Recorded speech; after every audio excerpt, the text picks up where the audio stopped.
அனைவருக்கும் வணக்கம் மக்களே. இந்த ஒரு வீடியோவில் நம்ம எதை பற்றி பார்க்க போகிறோம் அப்படின்னா, எல்லாருமே ஃபோட்டோலே தம்ப்நெயிலே டைட்டிலே பார்த்துட்டு தான் கிளிக் பண்ணி உள்ளே வந்திருப்பீங்க இல்லையா? ஆமாங்க, வரக்கூடிய 20ஆம் தேதியிலிருந்து சரிங்களா, உங்களுடைய நகை கடன்கள், அதாவது தெளிவாக சொல்லணும் அப்படின்னா 5 சவரனுக்குள்ளே இருக்கக்கூடிய நகை கடன்களும் 40 கிராமுக்குள்ளே இருக்கக்கூடிய நகை கடன்களும் யாரெல்லாம் கூட்டுறவு வங்கிகளில் நகை கடன் வச்சிருக்கீங்களோ, நகை அடமானம் வச்சிருக்கீங்களோ அவங்களுக்கும், கிராமப்புற வங்கிகளில் இருக்கக்கூடிய நகை கடன்களும், அதே மாதிரி எஸ்பிஐ வங்கிகள்லையும் இந்தியன் வங்கிகள்லையும் வைத்திருக்கக்கூடிய அனைத்து நகை கடன்களும் முழுமையாக தள்ளுபடி செய்ய போறோம் அப்படின்றத தெளிவா மென்ஷன் பண்ணியிருக்காங்க சரிங்களா. ஸோ இந்த நகை கடன் தள்ளுபடி பெற தகுதி உள்ள நபர்கள் யார் யாரு, அதற்கான காரணத்தையும் அதற்கான விளக்கத்தையும் தெளிவா பார்க்க போறோம். அது மட்டும் இல்லாம அடுத்ததா நகைக்கடன் தள்ளுபடி பெற தகுதி இல்லாதவங்க யாரு, அதற்கான விளக்கத்தையும் தெளிவா பார்க்க போறோம் சரிங்களா. தொடர்ந்து இந்த ஒரு வீடியோவை நம்ம பார்த்து தெரிஞ்சுக்கிறதுக்கு முன்னாடி நமது கவர்மெண்ட் ஜாப் டெய்லி அப்டேட் சேனலுக்கு இப்போதான் நீங்க ஃபர்ஸ்ட் டைமா முதல் முறையா நமது சேனலை பார்க்குறீங்க, நமது வீடியோவை பார்க்குறீங்க அப்படின்னா மறக்காம சப்ஸ்கிரைப் பண்ணிட்டு பக்கத்தில் இருக்க பெல் பட்டனை கிளிக் பண்ணி ஆல் என்ற ஆப்ஷன்ல போட்டு வச்சுக்கோங்க.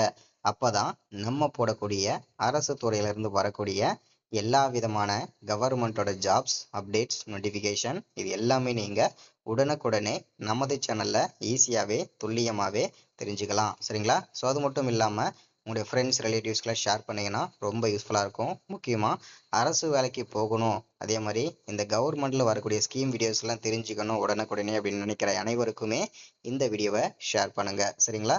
சரி, ஓகே, வாங்க வீடியோக்குள்ள போகலாம். ஒரு ஹாப்பியான நியூஸ், மகிழ்ச்சிகரமான தகவல் என்னன்னா 5 சவரன் நகைக்கடன் தள்ளுபடி. யாருக்கெல்லாம் இதுல பயன்பெற போறாங்கன்றத தெளிவா பார்க்கலாங்க சரிங்களா. வீடியோவை ஸ்கிப் பண்ணாம பாருங்க. தமிழகத்தின் சட்டமன்ற தேர்தலின் போது கூட்டுறவு வங்கிகளில் 5 சவரனுக்கு உட்பட்ட நகை கடன்கள் தள்ளுபடி செய்யப்படும் என்று திமுக தனது தேர்தல் அறிக்கையில் வாக்குறுதியாக அளிச்சிருக்காங்க. அதே போலதான் தற்போது இந்த நகை கடன்களை தள்ளுபடி செய்ய திட்டமிட்டிருக்காங்க. குறிப்பா இந்த நகை கடன்கள் மூலம் பெரும்பாலும் விவசாயிகளே, ஏழை எளிய மக்களே பயனடைந்து வருகின்றனர். இதனால் மிகப்பெரிய எதிர்பார்ப்பும் நிலவி வருகின்றன சரிங்களா. இதுல பல்வேறு குளறுபடிகள் நிலவி வருவதாகவும் இதனால் பிரச்சனைகள் களையப்பட்டு பின்னரே அறிவிக்கப்படும் தமிழக அரசு, அதாவது இந்த ஏழை எளிய மக்கள் பயன்பெறும் இந்த திட்டத்துல நிறைய பணக்காரங்க பாத்தீங்கன்னாக்க இதுல மோசடி செய்யறாங்க. அதே மாதிரி போலி நகைகளை வச்சோம், அதே போல பாத்தீங்கன்னாக்க நிறைய மாற்றங்கள் கொண்டு வந்தாங்க. ஸோ அதனால இது எல்லாமே பிரச்சனை எல்லாம் முடிஞ்சதுக்கு அப்புறம் தான் மீண்டும் நாங்க நகை கடன்களை தள்ளுபடி செய்வோன்றதே சொல்றாங்க. ஸோ அதற்கான விளக்கத்தையும் பார்க்கலாம். 5 சவரன் நகைக்கடன் தள்ளுபடி அப்படின்னு சொல்லியிருக்காங்க. இந்த நிலையில் தீபாவளிக்கு விவசாய பெருமக்களும் சாமானிய மக்களும் சர்ப்ரைஸ் கொடுக்கும் விதமாக இத்தகைய அறிவிப்பானது வந்துள்ளது. அதில் தமிழகத்தின் கூட்டுறவு வங்கிகள் 5 சவரன் அல்லது 40 கிராம் நகை கடன் ஆனது தள்ளுபடி செய்யப்படுவதற்கான அரசாணையை தமிழக அரசு வெளியிட்டுள்ளது. இதுல யாரெல்லாம் பயன்பெற போறாங்க அப்படின்னு கேட்டீங்கன்னா, தமிழக அரசின் அறிவிப்பினால் நகைக்கடன் பெற்ற 16 லட்சம் பேர் பயனடைவாங்க அப்படின்றத புள்ளி விவரத்தோட சொல்லியிருக்காங்க. இந்த அரசாணையில் ஒரு குடும்பத்திற்கு 5 சவரன் மட்டுமே தள்ளுபடி செய்யப்படும் என்று அறிவிக்கப்பட்டுள்ளது. இதன் மூலம் சாமானிய மக்களும் பெரும் பயனடைவார்கள் என்பது குறிப்பிடத்தக்கது சரிங்களா. தள்ளுபடி தொகை, இந்த தள்ளுபடி வாங்கிட்டாங்க, தள்ளுபடி அறிவிச்சிட்டாங்க அப்படின்னா இந்த கடன் தொகையை முழுமையாக அரசே ஏற்றுக்கொள்ளும் சொல்லியிருக்காங்க. இந்த நகை கடன் தள்ளுபடி தொடர்பான கூடுதல் நெறிமுறைகளை கூட்டுறவு சங்க பதிவாளர் வகுத்துக் கொள்ளலாம் என்று அறிவிக்கப்பட்டுள்ளது. நகைக்கடன் தள்ளுபடிக்கான அசல் மற்றும் வட்டியை அரசு ஏற்றுக்கொண்டு தள்ளுபடி தொகையை கூட்டுறவு நிறுவனங்களுக்கு அரசே வழங்கும் என்று தெரிவிக்கிறாங்க. இப்போ அடுத்ததான் நம்ம பார்க்க போறது இந்த நகைக்கடன் தள்ளுபடி பெற தகுதி உள்ளவங்க யார் யாருன்றத தெளிவா பார்க்கலாங்க சரிங்களா. இங்க தெளிவா நமக்கு மென்ஷன் பண்ணி சொல்லியிருக்காங்க. என்னன்னா, தமிழக அரசால் வழங்கப்பட்ட குடும்ப அட்டை, ஆதார் எண்ணை விவரங்களை சரியா கரெக்டா கொடுத்துருந்தீங்கன்னா உங்களுக்கு நகைக்கடன் தள்ளுபடி பெற நீங்களும் தகுதி உள்ளவங்க அப்படின்றத மென்ஷன் பண்றாங்க. அடுத்ததா மறுவாழ்வு முகாம்களில் வசிக்கக்கூடிய இலங்கை தமிழர்களுக்கும் இந்த தள்ளுபடி தொகை கிடைக்கும் அப்படின்றதையும் சொல்றாங்க சரிங்களா. ஸோ அது மட்டும் இல்லாம தமிழக அரசின் குடும்ப ஓய்வூதியதாரர்கள் நகைக்கடன் பெற தகுதியுள்ளவங்க அப்படின்றதையும் மென்ஷன் பண்றாங்க. அடுத்ததா தற்போது வரை செல்லுபடியாகக்கூடிய ரேஷன் அட்டை வச்சிருந்தீங்கன்னா உங்களுக்கும் தள்ளுபடி கிடைக்கும் அப்படின்றத சொல்றாங்க.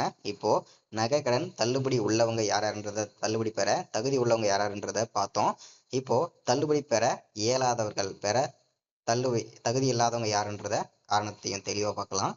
ரேஷன் அட்டை நம்பரை சரியாக வழங்கல, தவறா வழங்கியிருந்தீங்கனாலும் உங்களுக்கு தள்ளுபடி கிடையாது. அதே போல உங்களுக்கு பார்த்தீங்கன்னா ஆதார் அட்டையில் இருக்கக்கூடிய நம்பரும் தப்பா நீங்க கொடுத்திருந்தாலும் நீங்க தள்ளுபடி பெற தகுதி இல்லாதவங்க.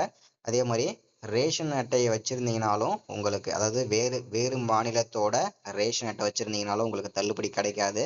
அதே மாதிரி அந்த கூட்டுறவு வங்கிகள்ல நீங்க எந்த கூட்டுறவு வங்கிகளை வச்சிருக்கீங்களோ அந்த கூட்டுறவு வங்கிகள்ல நீங்க பணியாற்றுறீங்க, வேலை செஞ்சிருக்கீங்க, கிளர்க்கா வேலை செஞ்சாலும் சரி, இல்லை அங்க வேலை செய்யக்கூடிய நீங்க ஒரு ஆளா இருந்தீங்கன்னா உங்களுக்கு தள்ளுபடி கிடையாதுன்றத சொல்றாங்க. அதே போல கவர்மெண்ட் வேலையில இருந்தீங்கனாலும் உங்களுக்கு தள்ளுபடி கிடைக்காதுன்னு சொல்றாங்க. ஸோ அதே போல பயிர்க்கடன் வாங்கியிருந்தீங்கன்னா உங்களுக்கு தள்ளுபடி கிடையாது. ஏதாச்சும் பயிர்க்கடன் தள்ளுபடி ஒன்று தான் வாங்க முடியும், அப்படி இல்லைன்னா நகைக்கடன் தள்ளுபடி தான் வாங்க முடியும். ரெண்டுத்துல ஏதாச்சும் ஒன்று மட்டும்தான் நீங்க தள்ளுபடி பெற முடியும்.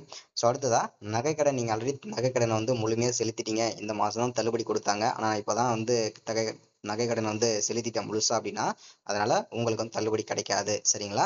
ஸோ அதே மாதிரி 40 கிராமுக்கு மேல இருந்தாலும் உங்களுக்கு தள்ளுபடி கிடைக்காது. அதே மாதிரி போலி நகை வச்சிருந்தீங்கனாலும் உங்களுக்கு தள்ளுபடி கிடைக்காது. உங்களுடைய ஆதார் அட்டையில அட்ரஸ் வேறு மாநிலத்தோட அட்ரஸ் இருந்தாலும் உங்களுக்கு தள்ளுபடி கிடைக்காதுன்றத மென்ஷன் பண்ணி சொல்றாங்க. சரிங்களா? ஸோ இன்னைக்கான ஸ்கீம் அப்டேட் இதுதாங்க. எல்லாரும் பயன்படுத்திக்கோங்க. வரக்கூடிய 20ஆம் தேதிக்கு அப்புறம் உங்களுடைய நகைகள் அனைத்தும் நீங்க எந்த வங்கிகள் வச்சிருந்தாலும் மீட்டெடுத்துக்கலாம். சரிங்களா? ஸோ இன்னைக்கான ஸ்கீம் அப்டேட் இதுதான். ஸோ மறக்காம சப்ஸ்கிரைப் பண்ணுங்க, லைக் பண்ணுங்க, ஷேர் பண்ணுங்க. அடுத்த ஒரு ஸ்கீம் அப்டேட்ல சந்திக்கலாம். தேங்க்யூ.